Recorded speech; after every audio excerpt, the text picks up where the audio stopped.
Picture this, a calm Sunday afternoon, the kind where everything feels predictable, ordinary, safe. The kind of day where nothing extraordinary ever happens, until it does. What started as a light-hearted visit from a cousin turns into a harrowing night that neither of them will ever forget. This is a true story, told by the person who lived through it. A first-hand account of an encounter with something deeply unsettling, something that defied explanation. Lucas, the narrator of our tale, was a teenager like any other, playful, curious, completely unaware of what was about to unfold. The day began innocently enough, with laughter and games filling the house as Lucas and his cousin Sarah spent time together. But as the sun set and shadows began to stretch across the walls, the atmosphere shifted.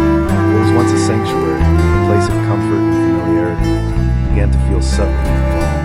And then, as midnight approached, the first thread of the ordinary began to unravel. It wasn't a loud noise or a shocking sight, but a simple text message that shattered their sense of security. "You will die," the message read. Sent to Sarah by a supposed friend of a friend, the words carried a weight far greater than their simplicity suggested. The air seemed to thicken, the room growing unnaturally still. As you watch, you'll hear every chilling detail of what happened next, every moment that pushed Lucas and Sarah further into the unknown. Was it just a prank, an unfortunate coincidence? Or was it something far darker, a force that reached out through their screens to ensnare them? Stay until the end, because the answer is more terrifying than you can imagine. Before we dive deeper, make sure to like this video, subscribe to Sinister Stories, and share it with anyone brave enough to face the unknown. This is a story of fear, mystery, and the unexplainable, something that might make you think twice about looking at your phone tonight. The story begins in an unassuming suburban neighborhood, where Lucas's house stood nestled among rows of identical homes. During the day, it was ordinary, even inviting, a place where nothing ever seemed out of the ordinary. But as night descended, that sense of comfort began to erode. Shadows grew longer, pooling in the corners like blackness, and the silence of the street outside became unnaturally oppressive. The only sound was the occasional rustling of leaves, carried by a faint breeze that seemed cold and chill, waiting for a sunrise. Inside the house, the walls seemed to close in as darkness took hold. The soft hum of the refrigerator felt louder than usual, echoing through the dimly lit kitchen. The living room, once alive with laughter and conversation, now felt hollow, like an abandoned theater after the audience had left. Even Lucas's dog, usually eager for attention, lay nervously in the corner, ears perked, staring at the empty hallway as if expecting something to emerge from the shadows. Lucas's room, where the events would soon spiral out of control, was no different. A small space, adorned with posters of his favorite bands and cluttered with school books and video game controllers, should have felt safe. But tonight it felt different. The air was heavier, almost suffocating, and a faint scent of something metallic, like pennies, lingered, though Lucas couldn't place where it was coming from. The windows were closed, and a faint tapping sound seemed to echo faintly in the glass. Was it just the wind, or something else? Lucas dismissed it, convincing himself that it was his imagination. The fluorescent light above flickered for a moment before stabilizing, casting faint shadows that danced across the walls. Sarah sat cross-legged on the bed, scrolling through her phone, her face illuminated by its cold, bluish glow. The house seemed to shift subtly, as though the walls themselves were holding their breath.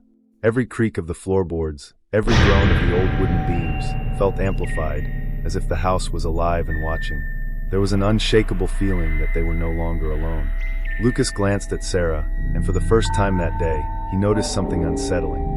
Her usually cheerful expression had darkened. Her brows were furrowed, and her lips tightened into a thin line. "What's wrong?"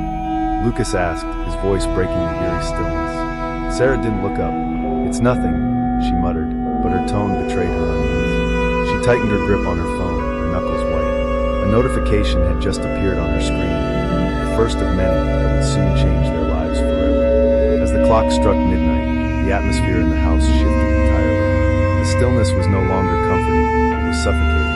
The light seemed dimmer, the air colder, and the silence heavier. Outside, the streetlights flickered, one by one, casting sporadic flashes of light across the room. Lucas could no longer shake the feeling that something, or someone, was just out of sight, waiting, watching.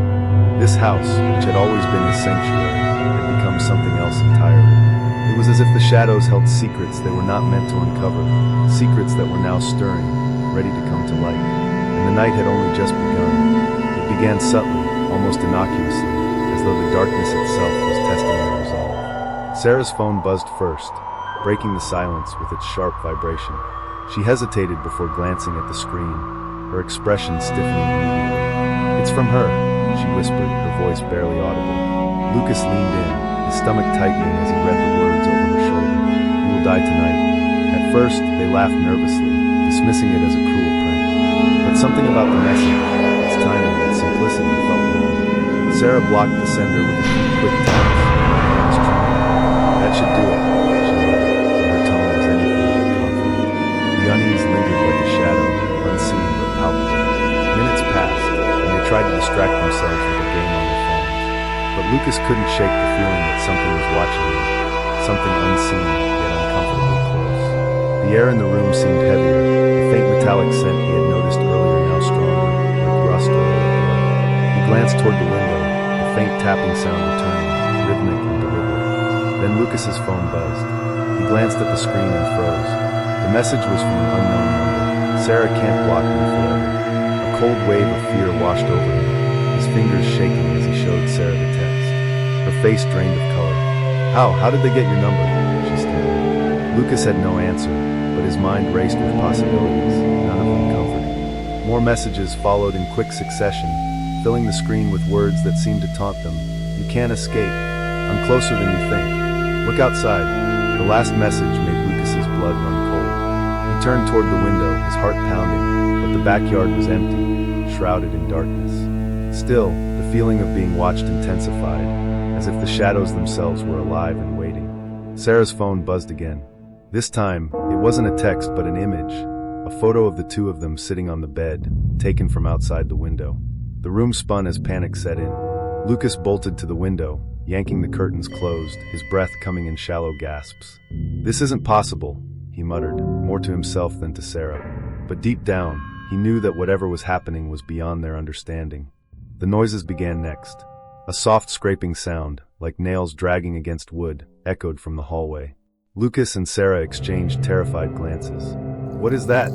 Sarah whispered, her voice trembling. Lucas shook his head, unable to answer. The scraping grew louder, closer, until it was right outside the bedroom door. Suddenly, the light flickered, bathing the room in stuttering flashes of brightness and shadow. In the brief moments of light, Lucas thought he saw something moving in the corner of the room, a dark shape that disappeared the moment he turned his head. His phone buzzed again. This time, the message was a single word: run. The door rattled as if something, or someone, was trying to force it open. Lucas grabbed Sarah's arm, pulling her toward the opposite corner of the room. "Stay quiet," he whispered, though his own voice was shaking. The rattling stopped abruptly, replaced by an eerie silence that was somehow worse. The only sound was their shallow breathing, each breath echoing like a drumbeat in the oppressive quiet. Then came the whisper, soft, distorted, and inhuman. It seemed to come from everywhere and nowhere at once. "You shouldn't have blocked me," it hissed, the words dragging out unnaturally. Sarah clapped her hands over her ears, shaking her head violently. Lucas felt a chill run down his spine, colder than any winter wind, as the whisper seemed to wrap itself around him, suffocating and malevolent. For a moment, he thought he saw a face, pale, distorted, and grinning, pressed against the window pane, its eyes empty voids that seemed to stare straight into his soul. When he blinked, it was gone, but the dread it left behind was suffocating, a cold certainty that they were no longer alone, and whatever had found them wasn't going to leave anytime soon. The room was a cocoon of terror, every sound amplified, every shadow a potential threat. Lucas and Sarah sat huddled together, their backs pressed against the cold wall, phones clutched tightly in their trembling hands. The messages had stopped, but the silence was far from comforting. It was thick, oppressive, and filled with an unbearable anticipation. The air itself seemed to pulse with an unseen energy, a force that weighed down on them, daring them to move, to act. Lucas's mind raced, torn between the urge to flee and the gnawing curiosity to uncover the source of this night. "You can't just stay here," he whispered, his voice cracking under the weight of his fear. Sarah shook her head vehemently, her wide eyes shimmering. "No, you stay here. You wait for it to stop. It has to stop." Her voice was a fragile thread, stretched thin by pain. But Lucas wasn't so sure. The messages had been precise, purposeful, as though whoever, or whatever, was behind them wanted more than to hear. They wanted them to react, to engage. His phone buzzed again, breaking the fragile silence. He didn't want to look, but his hand moved almost involuntarily, compelled by a mix of dread and morbid curiosity. The message was short but chilling. I'm already inside. His breath hitched. He scanned the room, his eyes darting to every corner, every shadow. The room was the same, yet it felt different, as if something had shifted in the fabric of reality itself. "Did you hear that?" Sarah whispered, her voice barely audible. Lucas strained his ears, and there it was again, a faint tapping, not from the window this time, but from inside the closet. A cold sweat broke out across his forehead. The closet door was slightly ajar, revealing a sliver of darkness that seemed deeper than it should have been. Lucas's pulse pounded in his ears as he wrestled with the decision. Should he confront whatever was hiding in the shadows, risking everything, or stay put and hope the horror would somehow pass them by? The rational part of his mind screamed to stay still, to wait for morning, but another part, a primal, defiant part, urged him to act. "We can't just sit here," Lucas said again, his voice firmer this time. Sarah clung to his arm, her nails digging into his skin. "Don't. Please don't," she begged, tears streaming down her face. But Lucas had already made up his mind. Whatever was in the closet, it wasn't going to leave them alone. Ignoring the tremor in his legs, he grabbed the small desk lamp, its weak light flickering as if it too was afraid of what lay ahead. The tapping grew louder as he approached, now accompanied by a low, guttural noise, almost like breathing. Lucas's throat tightened as he reached out with his free hand, his fingers trembling as they brushed against the cold surface of the closet door. He hesitated, glancing back at Sarah, who was frozen in place, her hands clasped tightly over her mouth. With a deep breath, Lucas yanked the door open. The light from the lamp spilled into the closet, revealing nothing but an empty space. Clothes hung limply on their hangers, swaying slightly as though disturbed by an unseen breeze. The relief was short-lived. Just as Lucas began to step back, his phone buzzed again. He glanced at the screen, his stomach dropping as he read the new message. Wrong move. Before he could react, the closet door slammed shut with a deafening bang, nearly catching his fingers. A scream tore through the air, but it wasn't his or Sarah's. It came from the closet itself, a sound so unnatural it made his skin crawl. It was a wailing, distorted cry, layered with a guttural growl that seemed to vibrate through the walls. The air in the room grew colder, their breaths visible in a faint light. Sarah bolted to her feet, grabbing Lucas's arm and pulling him toward the bedroom door. "We need to leave. Now," she shouted, her voice breaking under the weight of her terror. Lucas hesitated, torn between fleeing and staying to uncover the truth of what they were facing. But the decision was made for him when the closet door began to creak open again, slower this time, revealing nothing but darkness. "Run," Lucas muttered, his voice barely audible, before he grabbed Sarah's hand, and they sprinted into the hallway. As they ran, the shadows seemed to stretch and twist, reaching for them with claw-like tendrils. The house groaned and creaked as though alive, its walls pulsing with an unnatural energy.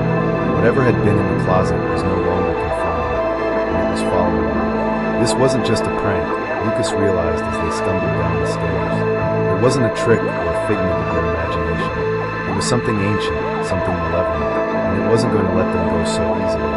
Their footsteps echoed through the darkened hallway as Lucas and Sarah bolted toward the front door. Every fiber of their being screamed for escape, but the house seemed determined to keep them inside.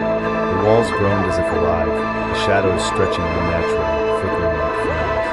The air grew colder with every step, sharp and biting, making it harder to breathe. Just as Lucas reached for the doorknob, his phone buzzed violently in his pocket, startling him enough to make him pause. Against his better judgment, he pulled it out and glanced at the screen. The message read, "You think you can leave?" His hand froze, trembling, hovering inches from the door. Before he could react, the door itself slammed shut with an unnatural force, rattling the entire floor. Behind them, the hallway lights flickered erratically before extinguishing completely, plunging them into suffocating darkness. Sarah grabbed Lucas's arm, her nails digging into his skin. "What is happening?" she whispered, her voice breaking with panic. Lucas didn't respond. He couldn't.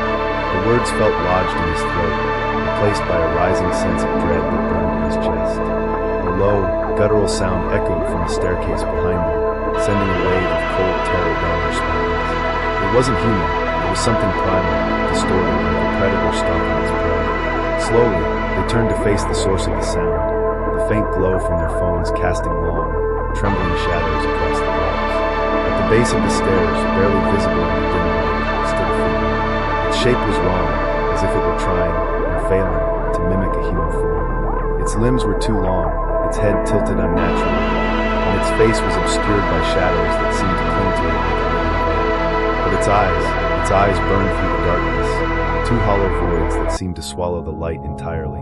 Lucas's knees felt weak, his breath coming in shallow gasps. He took a step back, instinctively shielding Sarah behind him. The figure remained motionless, yet its presence filled the room with an oppressive weight, as though the very air had become hostile. Then it moved, not with the jerky, deliberate steps of a human, but with an unnatural fluidity, like smoke drifting against the wind. "What do you want?" Lucas managed to croak, his voice barely above a whisper. The figure didn't respond. Instead, the guttural sound grew louder, vibrating through the walls and the floor, resonating deep within their bones.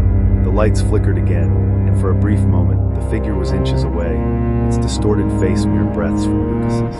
In the flash of light, Lucas saw it clearly. Its face was grotesque, a mockery of human features.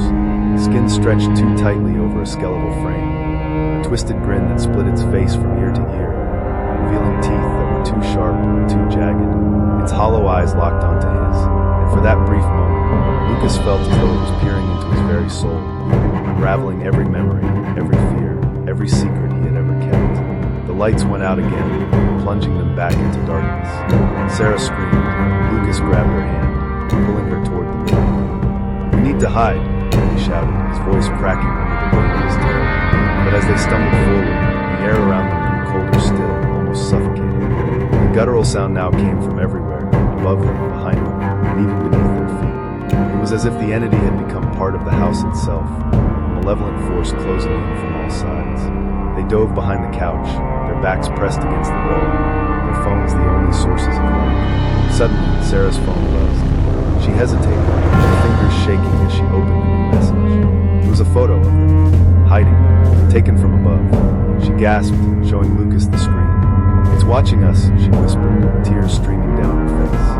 Lucas felt a chill run down his spine as he looked up toward the ceiling, his phone light illuminating the space above. The figure was there, clinging to the ceiling like a spider, its head twisted at an impossible angle to stare directly. Its grin widened, impossibly so, as though it reveled in their fear. Without thinking, Lucas grabbed a heavy book from the table and hurled it at the creature. It let out a deafening screech as the book passed through it, hitting the wall with a hollow thud. The sound was unbearable, like nails on a chalkboard magnified 1,000 times. Lucas and Sarah covered their ears. It felt as though the sound was inside their heads, reverberating through their skulls. The lights flickered again, and the creature was gone, leaving behind only silence.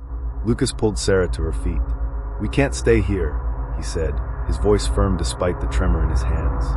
But deep down, he knew the truth. They were trapped. Whatever this thing was, it wasn't going to let them go. Not without a fight. As they made their way toward the back door, the shadows around them seemed to pulse, alive with an unseen menace. The confrontation it had only just begun. With every step they took toward the back door, the house seemed to resist them, like a living entity determined to trap them in its walls. The floorboards groaned beneath their feet, not as if they were old, but as if something underneath was stirring, straining to break them. The air was thick with the metallic tang of fear, every breath a laborious effort. Sarah clung to Lucas's arm, her nails biting into his skin as her trembling legs barely carried her fear. Lucas reached for the doorknob, his heart hammering so loudly it drowned out the oppressive silence. But as his fingers brushed the cold metal, a guttural voice echoed through the room, freezing them both in place. It wasn't a whisper this time. It was loud, distorted, reverberating through the walls and into their very bones. Asterisk, you cannot leave. You belong to me now. The words were a terrible confirmation of their relationship. This thing, whatever it was, had marked them. It wasn't just toying with them, it wanted them. The shadows around the room began to shift and writhe, forming grotesque shapes that defied logic. Faces appeared in the darkness, their hollow eyes and jagged mouths twisted into silent screams. Suddenly, the lights flickered back and forth, and the room transformed before their eyes. It was no longer the familiar living room Lucas entirely. The walls were warped, their surfaces cracked, oozing with black, tar-like substance. The furniture was decayed, splintered, and covered in a thick red. The windows were gone, replaced by solid, unyielding walls.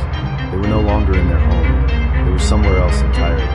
Sarah screamed, pointing toward the center of the room. There, emerging from the shadows, was the figure that had haunted them all.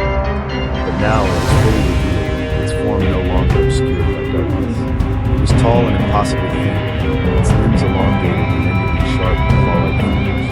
Its face was worse than Lucas remembered, a grotesque mockery of humanity, its grin stretching far too wide, revealing rows of jagged yellow teeth. Its hollow eyes burned with an unnatural light, a sickening, pulsating glow that seemed to pierce through their very souls. "Why us?" Lucas shouted, his voice cracking on the floor of his feet. The creature tilted its head, its neck making a sickening crack as it did so. For a moment, it said nothing, its grin widening impossibly further. Then it spoke, its voice a mixture of human tones and something far darker. It invited me. Through your fear and curiosity. Now you are mine. Lucas's mind reeled, flashes of the night running through his head. The texts, the noises, the closet, drawing them in, feeding off their fear, until they had crossed some unseen boundary. "This isn't real," he muttered, his voice trembling. "This can't be real." But the pain in his chest, the cold sweat on his skin, and the oppressive weight of the creature's presence were far too vivid to dismiss. The creature extended one clawed hand toward them, and the walls seemed to close in, the room shrinking with every passing second. Lucas grabbed Sarah's hand, his voice firm despite the terror gripping him. "We have to do something. We can't let it be." Sarah, her face streaked with tears, nodded weakly. They scrambled backward, searching for anything they could use to fight. Lucas's eyes landed on the broken lamp from earlier, its jagged base glinting faintly in the flickering light. He snatched it up, gripping it tightly as the creature advanced, its movements slow and deliberate, as though savoring their fear. "Stay behind me," Lucas said, his voice trembling but resonant. The creature lunged, its distorted limbs stretching unnaturally as it reached them. Lucas swung the lamp with all his strength, the jagged edge connecting with the creature's arm.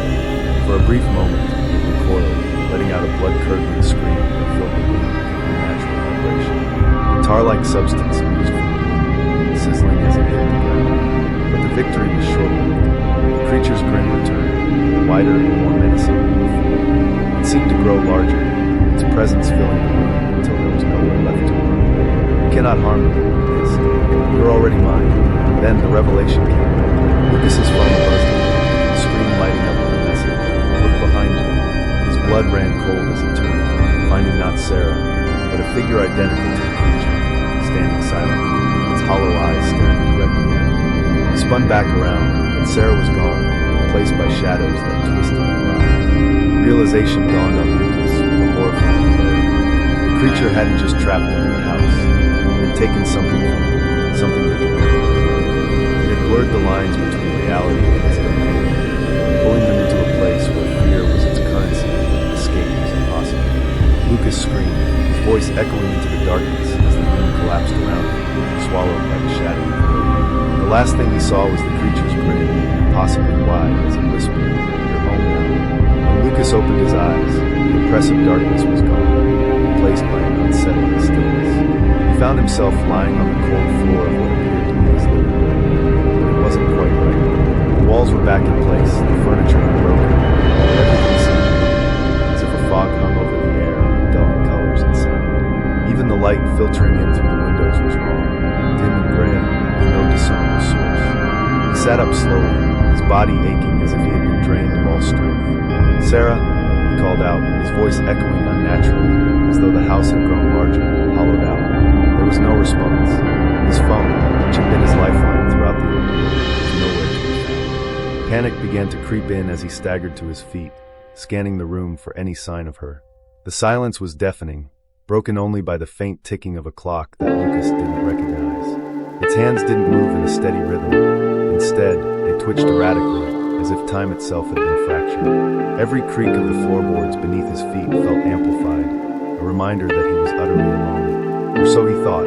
As he moved toward the kitchen, he caught a glimpse of something in the corner of his eye, a shadow, fleeting and unnatural, darting just beyond his peripheral vision. He froze, his breath hitching as he turned to face it, but there was nothing there. Just the same muted room, stretching endlessly in every direction. It was as if the house had expanded, its hallways impossibly long and winding, leading to doors that shouldn't exist. A faint whisper reached his ears, low and distorted, carrying words he couldn't quite make out. It was coming from upstairs. Lucas hesitated, every instinct screaming at him to stay where he was. But the whisper grew louder, more insistent, pulling him forward. He climbed the stairs, each step creaking ominously beneath his weight. The air grew colder with every step, his breath now visible in front of him, swirling in the dim light. At the top of the stairs, the hallway stretched into darkness, lined with doors that seemed to watch him. One door at the end was slightly ajar, a faint light spilling out from the wall. Lucas's heart pounded as he approached, his hands trembling as he pushed the door open. Inside, the room was empty except for a single mirror standing in the center, its surface shimmering unnaturally, as though it were alive. He stepped closer, unable to resist the pull of the mirror. His reflection stared back at him, but something was wrong. His eyes weren't his own. They were hollow voids, just like the creatures, and his face twisted into a grin that didn't match his emotions. He stumbled back, horrified, but the reflection didn't move. Instead, it raised a hand and pointed toward the mirror's surface. Lucas hesitated. The room began to shift around him, the walls orbing and closing in, leaving him no choice but to comply. He reached out and touched the mirror, its surface cold and rippling with water. The moment his fingers made contact, he was pulled inside by a force that knocked the breath from his lungs. He fell into darkness, the air around him heavy and suffocating. When he landed, it was in the middle of a place he couldn't recognize, an endless void of shifting shadows and faint whispers. The ground beneath him was solid yet intangible, like walking on mist. In the distance, he saw Sarah, standing still, her back turned to him. "Sarah," he called, his voice echoing endlessly. She didn't respond, didn't even move. He ran toward her, but the closer he got, the farther away she seemed, as if the void itself was stretching to keep them apart. Finally, when he was close enough to reach out, she turned to face him. Her eyes were the same hollow voids as the creatures, her face expressionless except for a faint, unnatural smile. "You shouldn't have stayed," she whispered, her voice overlapping with the guttural tone of the creature. Lucas stumbled back, his heart racing as the shadows around him began to close in, writhing and twisting into grotesque forms. The realization hit him like a thunderclap. He hadn't escaped the creature. He hadn't escaped at all. He was still in its domain, a prisoner in a reality that no longer belonged to him. The whispers grew louder, filling his mind with incoherent voices that threatened to consume him. And then, just as suddenly as it began, everything stopped. Lucas found himself back in his living room, sitting on the couch as if nothing had happened. The lights were on, the air was warm, and the world outside the window looked normal. But he knew better. His phone buzzed on the table beside him. He hesitated, dread pooling in his stomach as he picked it up. The message on the screen was simple but chilling. "You'll never leave." Lucas's reflection in the darkened screen grinned back at him, unnaturally wide, with hollow eyes that were no longer his own. The shadows in the room began to move again, and he realized with dawning horror that the nightmare was far from over. It had only just begun. Days turned into weeks, but Lucas couldn't shake the feeling that he was still trapped in that night. Everything around him felt wrong, like a dream where the details don't quite line up. The sunlight that streamed through the windows felt dimmer, colder, as if the house itself had been drained of life. Objects he swore he hadn't touched would appear in different places, and faint whispers would echo in the silence, just on the edge of his hearing. Lucas tried to convince himself it was paranoia, a lingering aftershock of the horror he had endured. But deep down, he knew the truth. He had brought something back with him, or worse, he had never truly left. The scars on his psyche were too deep, too vivid to dismiss his imagination. His nights were the worst. No matter how hard he tried, sleep refused to come easily. When it did, it was plagued by visions of hollow-eyed figures, their grins stretching unnaturally wide, their voices whispering his name. One morning, he woke to find scratches on the walls of his bedroom. They weren't random. Etched into the paint was the word "mine." His breath caught in his throat, and he stared at the markings, his hands trembling. He wanted to believe he had done it in his sleep, the subconscious act of a fractured mind. But the truth gnawed at him, dark and unrelenting. He wasn't alone. He never had been. Lucas's parents noticed the change in him. His once lively demeanor was gone, replaced by a hollow shell of the person they had known. "You need to talk to someone," his mother said one evening, her voice filled with concern. But how could he explain to anyone what had happened? How could he put into words the terror that lingered in every corner of his existence? One night, desperate for answers, Lucas decided to confront the entity he knew was still with him. He sat in his room, the only light coming from a flickering candle, and whispered into the darkness, "Why are you still here?" The air grew colder instantly, the flame of the candle shrinking, as if suffocated by an unseen force. A voice, low and guttural, answered from the shadows, "You invited me. You accepted me. You are mine." The room seemed to close in on him, the walls pulsating as if alive. Lucas's breathing quickened, his chest tightening as the shadows began to move, forming shapes that were all too familiar. Hollow eyes stared back at him from every direction, and that terrible, distorted grin appeared again, stretching wider and wider. In a flash, he was back in the void, the same endless expanse of shadows and whispers he thought he had escaped. The ground beneath him felt unstable, shifting like sand under his feet. Ahead of him stood Sarah, her back turned, just as he had seen her before. This time, however, she turned on her own, her face twisted into an expression of pain and terror. "You have to let it go," she said, her voice layered with the guttural tones of the creature. "You have to stop holding on, or it will never let you leave." Her words made no sense, but Lucas felt the weight of their meaning. He had clung to the memory of that night, replaying it in his mind, searching for a way to make sense of the horror. But in doing so, he had opened himself up to the entity, giving it power, letting it root itself deeper into his reality. The shadows began to close in, the whispers growing louder, more frantic. "Let go!" Sarah screamed, her voice breaking through the cacophony. Lucas clenched his fists, his mind racing. How could he let go of something that had consumed him, something that had taken his sense of safety, his sanity? And then, with a clarity he hadn't felt in weeks, he realized the truth. The creature thrived on his fear, his obsession with the past. It wasn't just haunting him, it was feeding on him. With every thought, every nightmare, he was giving it strength. Lucas closed his eyes, taking a deep breath. "You can't have me," he whispered, his voice steady for the first time. "I'm not afraid of you anymore." The whispers faltered, the shadows hesitating as if unsure. He opened his eyes to find the void collapsing, the hollow-eyed figures disintegrating into ash. He woke up in his bed, drenched in sweat, the room eerily quiet. For the first time, the air felt lighter, the house no longer pressing down on him. The scratches on the walls were gone, the whispers silenced. But as he looked at his phone on the bedside table, a single notification lit up the screen.